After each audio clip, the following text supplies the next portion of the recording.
Good morning, good afternoon, and good evening, ladies and gentlemen, wherever you are in the world. Welcome back to the Caring Economy with me, your host, Toby Usnik. We are now half a decade old with 18 seasons under our belt. And as you know, this podcast regularly spotlights purpose-driven leaders redefining what it means to steward brands through times of change. And boy, are we in times of change. So today I'm particularly honored to welcome Simone Gibertoni, who is the CEO of Clinique La Prairie, a global leader, amazing leader in health, wellness, and longevity. Simone has expertly guided this iconic Swiss brand into frontiers, branding nearly a century of heritage with cutting-edge science and holistic care. And you might ask what that means, and we're going to talk about it in a bit. He is also co-founder of Holistic Health by Clinique La Prairie and co-chair of the Longevity Fund, both dedicated to advancing the science and the practice of healthy aging. In this episode, we're going to explore Simone's leadership journey and how he preserves and evolves a storied brand and his vision for the future of wellness and longevity. So with no further ado, welcome to the Caring Economy, Simone. Thank you very much, Toby, for having me. And let me acknowledge, first of all, what you're doing. I was just telling you it's amazing. I just bought your book, and talking about legacy and purpose today is so important. So really what you're doing is really fantastic. Thank you so much. I really appreciate that.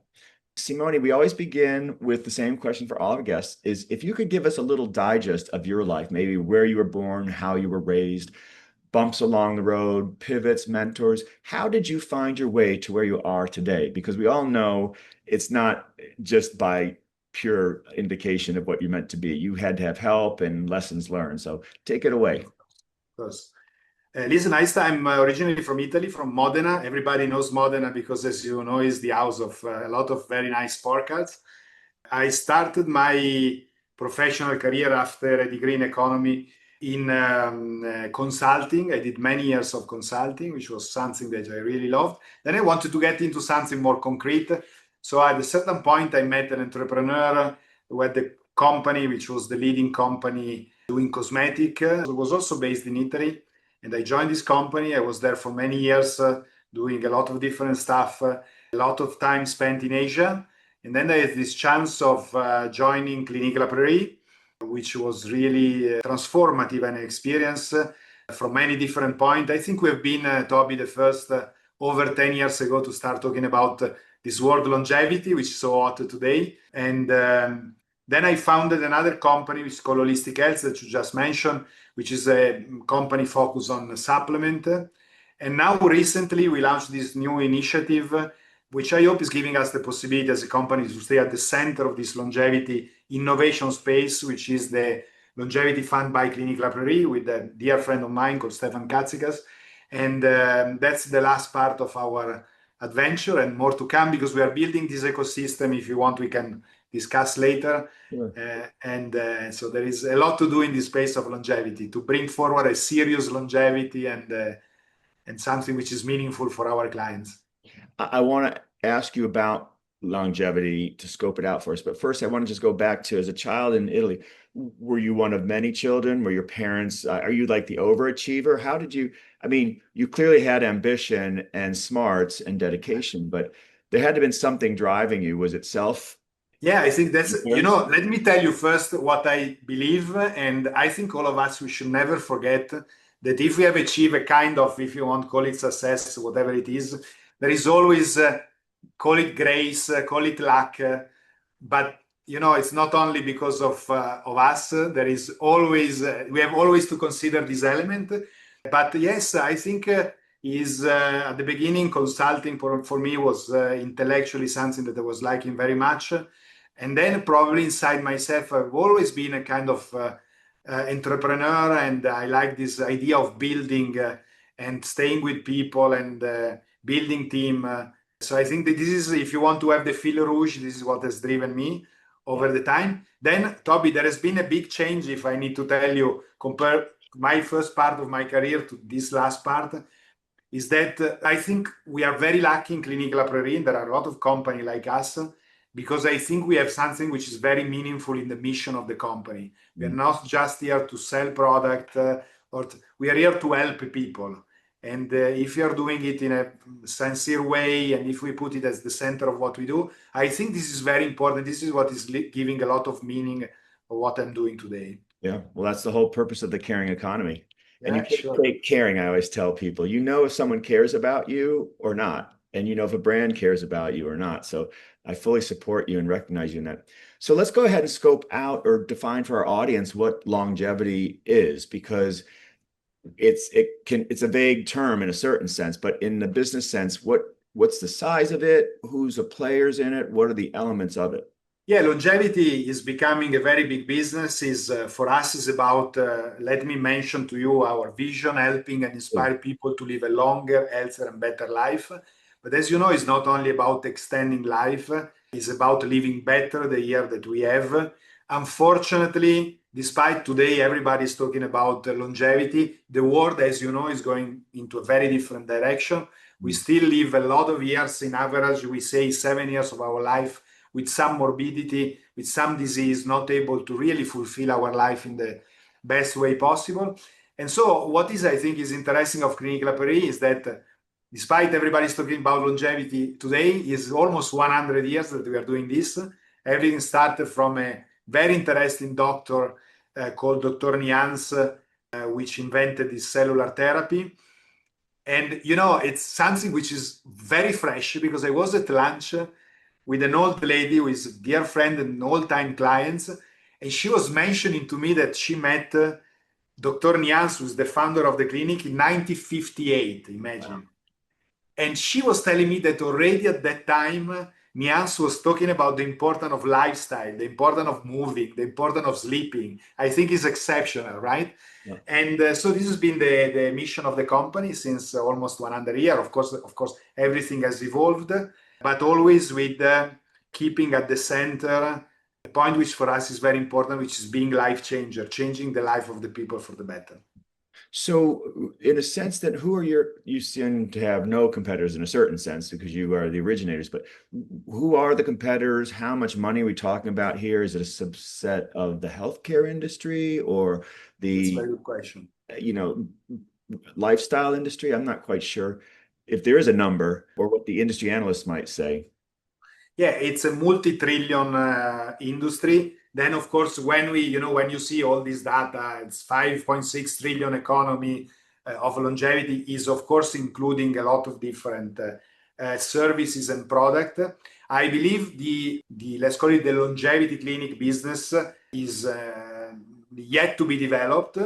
But of course, this economy is becoming very big, Toby, for a very simple reason. Yeah. Imagine that in the next 50 years, the people over 60 are going to double from 1 billion to over 2 billion.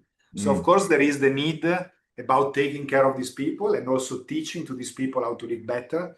And this is what is the longevity economy about. And inside the longevity economy, there are services, there are products, there are a lot of technology today. For us to simplify, we can get into it later. We always categorize our intervention into what we call our four pillars: Uh-huh. medical, nutrition, well-being, and movement. So for us, all these technologies, this product or this service are inside this four category. But at the end, there must be always this idea of, again, helping our client through this technology and through these services. Yeah, well, I love the fact that you marry what you're doing with what we have now, both stem cell research and AI. And so I Sure. think it's really exciting. You're at that crossroad right now, and you've been doing this for nearly a century. So I'm sure you've got just a lot of exciting ideas, and then you tend to land them, which is great. I'm going to ask about that specifically in a second, but you and I talked a little bit before the interview about the income divide and polarization, and you are a luxury brand, but when you talk about wellness, I'm sure you mean wellness for all, but can you just address that head on? What about those who don't perceive themselves as Clinique La Prairie customers or have a different notion about where they fit into your brand promise? Listen, this is personally, to me, what you are asking me is a very important question at this stage of what we are doing. Because as you can imagine, my first concern when I joined the company was how could I make more effective and meaningful what we were doing for our niche of clients. And again, I think Clinique La Prairie is a company which is catered to a certain niche of clients. And I think this is what we are able to do well. And this is what we are going to continue to do. But then there is a question, and the question is, how can we use what we have learned and what we are learning every day to make it much broader? Mm-hmm. So I have to tell you sincerely that this is a question that I've not yet answered. There are some ideas on the table with my board about doing different type of companies which are focused to a much broader base of client. What I can tell you, I believe is super interesting, is that what I have experienced in the last year is that every technology we decided to take in Clinique La Prairie, and we have been the first to do genetic tests for all our clients. We have been the first to do in the world to do epigenetic tests. So all this technology became affordable very quickly once an institution like us is adopting them. Mm. So there is this idea of scale. If you take an epigenetic test, when we started doing it, was costing $2,000. Now, as you know, it's very cheap. But let's not talk about genetic. Pharmacogenetic, for example, is another test which I believe is essential. We should all do. It was super expensive a few years ago. Now you can do for $200. So then it's a question of education to the clients, and it's a question of how can we broaden our base of clients. But on the other side, as I was telling you, I don't think this is the mission of Clinique La Prairie. I've seen too many brands try to do everything for everybody and failing in it.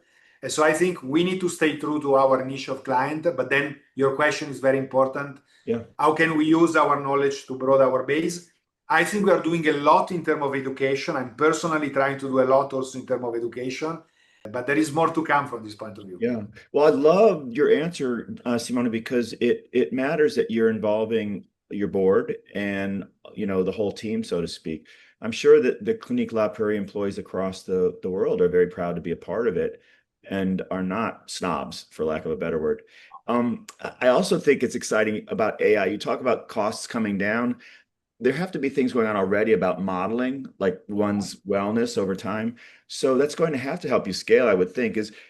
I'm not asking you to reveal any secrets, but are you doing anything with AI along those lines or anything? Sure. Listen, we took a very clear decision a few years ago, which maybe in the future we are going to modify, but we are using a lot AI now to help our doctors. So we are not going to directly go to the final customer. We are using AI to help our doctors. I have still, Toby, a big belief about the fact that our business is about human changing human. Mm. And I always say that there is the misconception about our business, which is not a business of information, it's a business of transformation. So if now we go to the beautiful place where you are in Hudson Valley and we stop on a street 100 people and we ask them, do you know that you should eat more salad? You know that you should move more, sleep 8 hours per day? They are going to tell you, of course I know. Then the question is why you don't do it, right?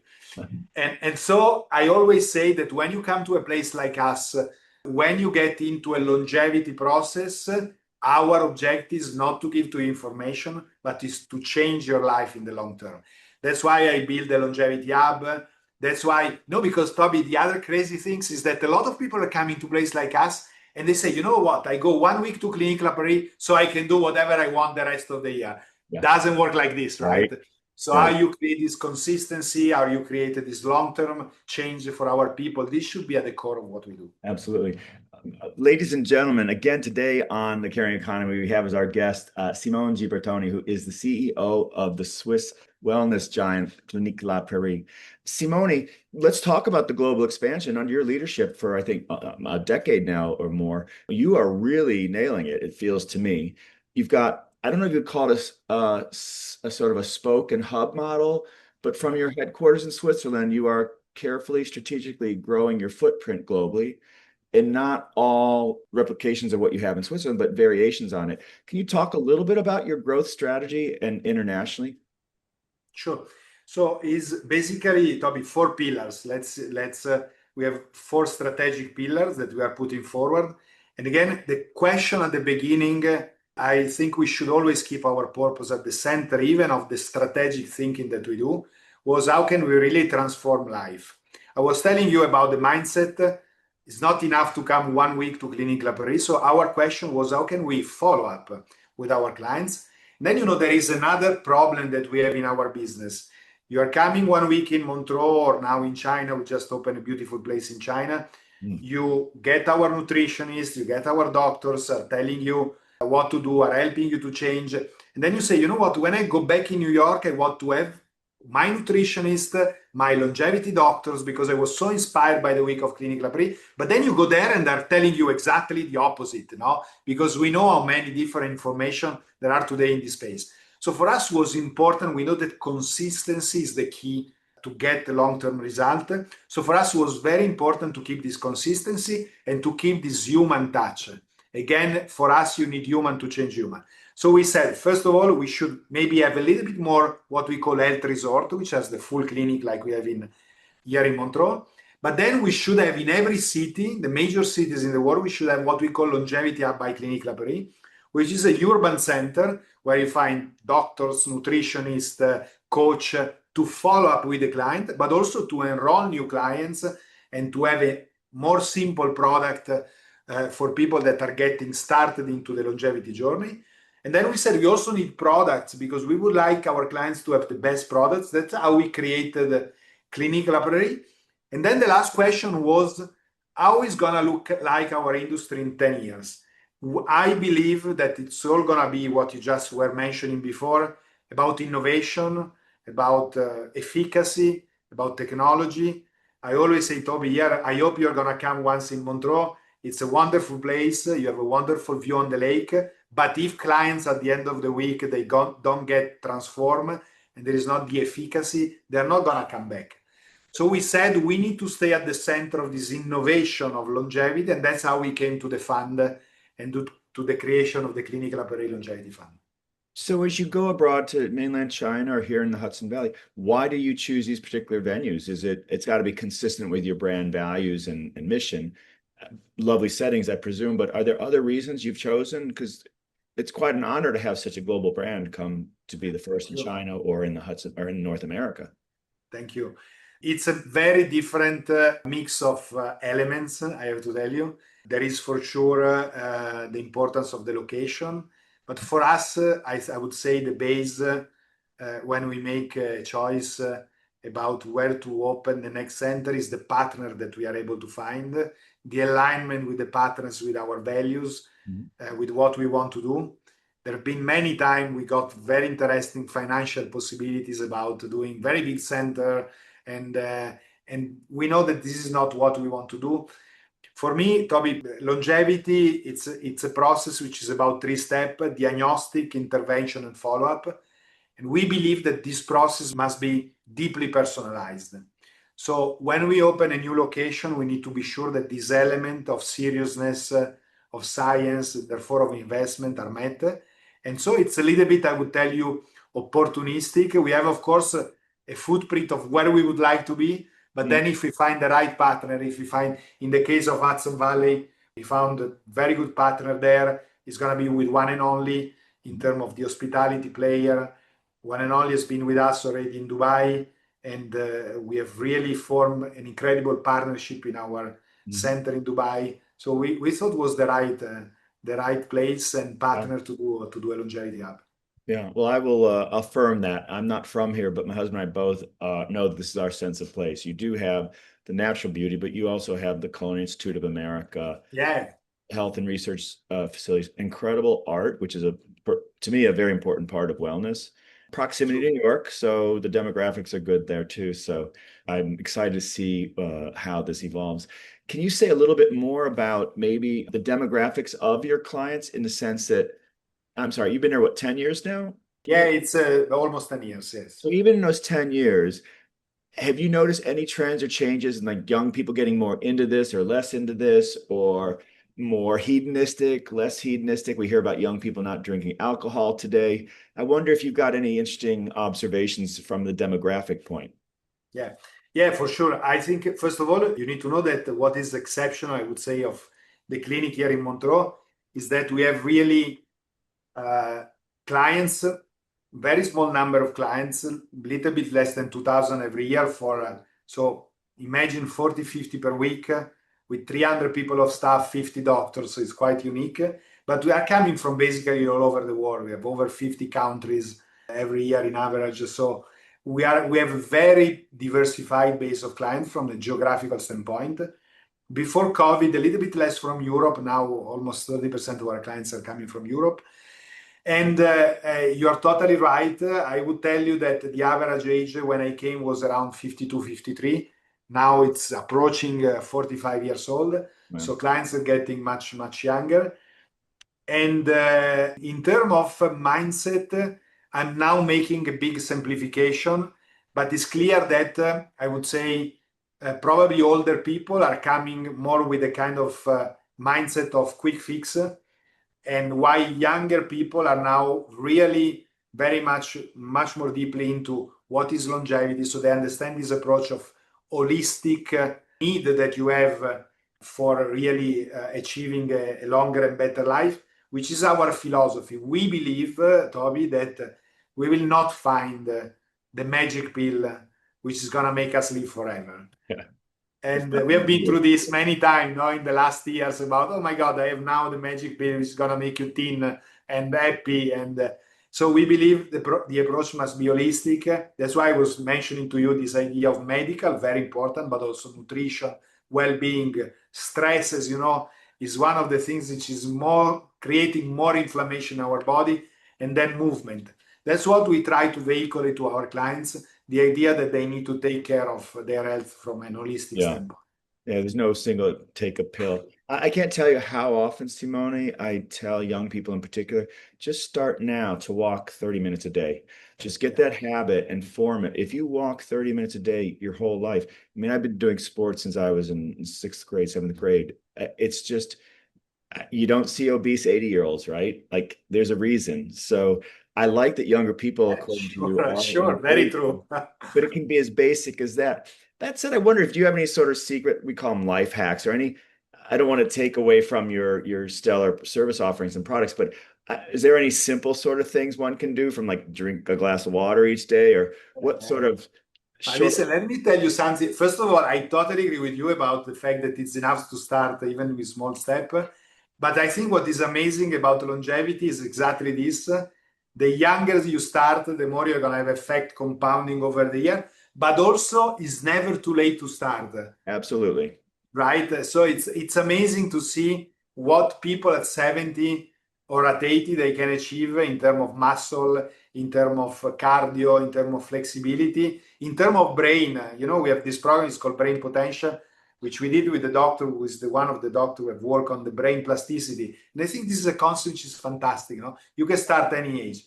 Yeah. To answer to your question about the secret, I Yeah. would say more than a secret, I think what is really important is to build a longevity routine in your day and potentially to do it at the beginning of the day. So I always say, take 1 hour, do personally, I can share with you my routine. It's Please. about 20 minutes is about cardio flexibility or strength.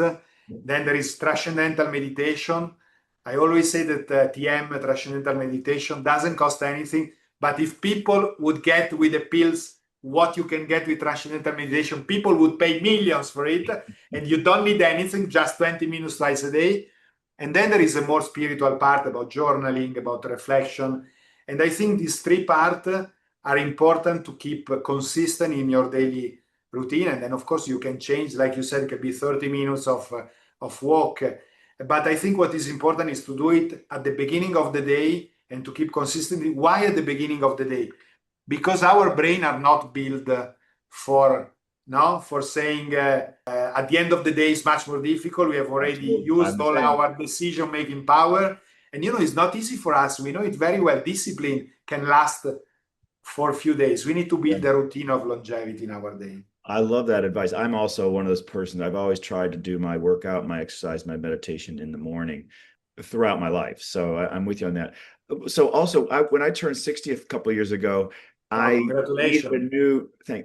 I thought I needed a new sort of exercise, some years of marathons, triathlons, and weightlifting, all that. So I started Pilates. And I have to tell you, I think Pilates is very consistent with what you're doing. Joseph Pilates, what he created is so timeless. And I feel like it's the perfect thing for me where I am in my life right now. And it's a lot of people later in their lives that take it up, men and women. And I wonder how do you deal with innovations in the sense that in addition to what you've had in your brand from the start, you've got now health supplements, you've got a business that you've co-founded along those lines. How do you assess what to add in to an already full life? That's a very interesting question because, in fact, when you look at the week, then of course there is what we do in the Longevity Hub. But that's exactly the question that we are asking ourselves. Because as you can imagine, when you come here, you have 9, 10 hours of activity in the pillars every day. So you're going to see the doctor, you're going to get into a new machine, you're going to get to the coach. So every time you have a new technology, you need to decide, is it better than what we are doing? Is it achieving better the result than what we have today? And sometimes you cannot wait for having the full studies, 15 years of research, because then you are too late.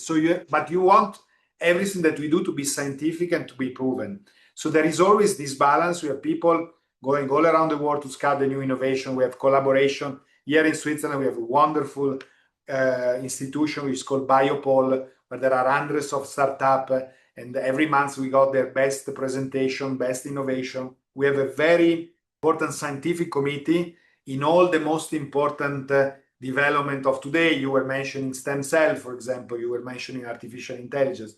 And these people are helping us to understand which are the technology that we have to introduce in our program. Mhm. And of course, it's always a fascinating process. And I have to tell you, it's the process that I'm keeping always very near to me, because I think that the base of what Nians was doing 100 years ago was to be a pioneer.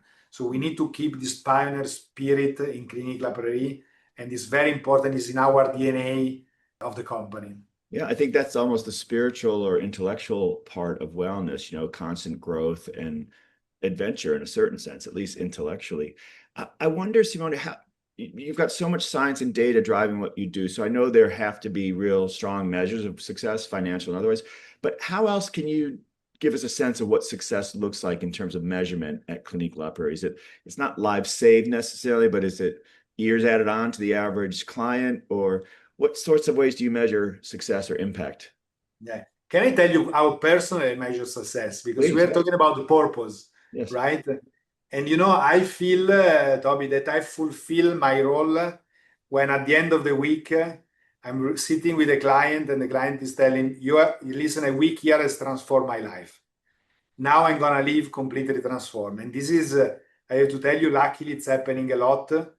Then you can go into measurement, you can go into biological clock, you can go into with this very, very deep assessment called longevity master assessment. There you have 300 different markers.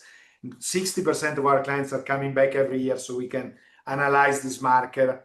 But then it's about really making our clients feeling better, living longer, understanding a new way of living.